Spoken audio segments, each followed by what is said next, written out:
Hello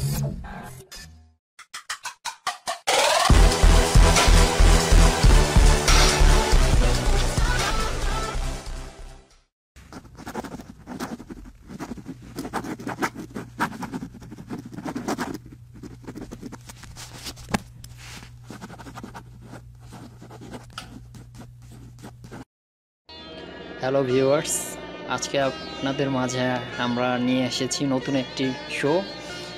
আজকে আমাদের show হবে রবীন্দ্রনাথকে ঘিরে। তো আমরা শুরু করি রবীন্দ্রনাথকে নিয়ে। আজকে আমাদের 2 মিনিটের show, 2 minutes information with Google মামা। বিশ্বকবি রবীন্দ্রনাথ ঠাকুর জন্মগ্রহণ করেন 7ই মে 1861 সনে কলকাতায় বেঙ্গল প্রেসিডেন্সিতে, এবং উনি মৃত্যুবরণ করেন 7ই আগস্ট 1941 সালে। তখন ওনার বয়স ছিল 80 বছর এবং উনি মৃত্যুবরণ করেন কলকাতাতেই।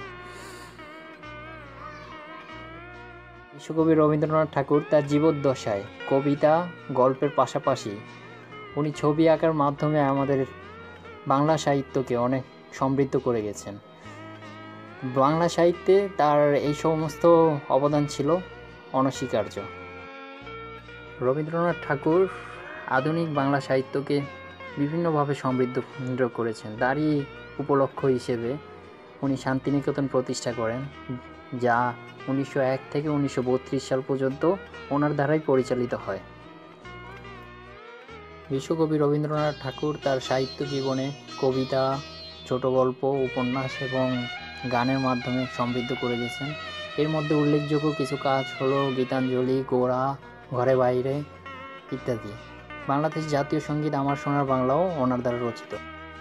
বিশ্বকবি রবীন্দ্রনাথ ঠাকুর 1913 সালে সাহিত্যে নোবেল প্রাইজ পাওয়ার মাধ্যমে বিশ্ব সাহিত্যে তার বই প্রকাশ ঘটে। তিনি মূলত গীতাঞ্জলির মাধ্যমে নোবেল প্রাইজটি পান এবং সেটি সং অফ অফারেন্স থেকে নেয়া। বিশ্বকবি রবীন্দ্রনাথ ঠাকুর 1883 সালে মৃণালিনী দেবীর সাথে বিবাহ বন্ধনে আবদ্ধ হন। তাদের ঘরে ছিল 5 সন্তান, এর মধ্যে 2টি সন্তান জন্মের পরেই মারা যান।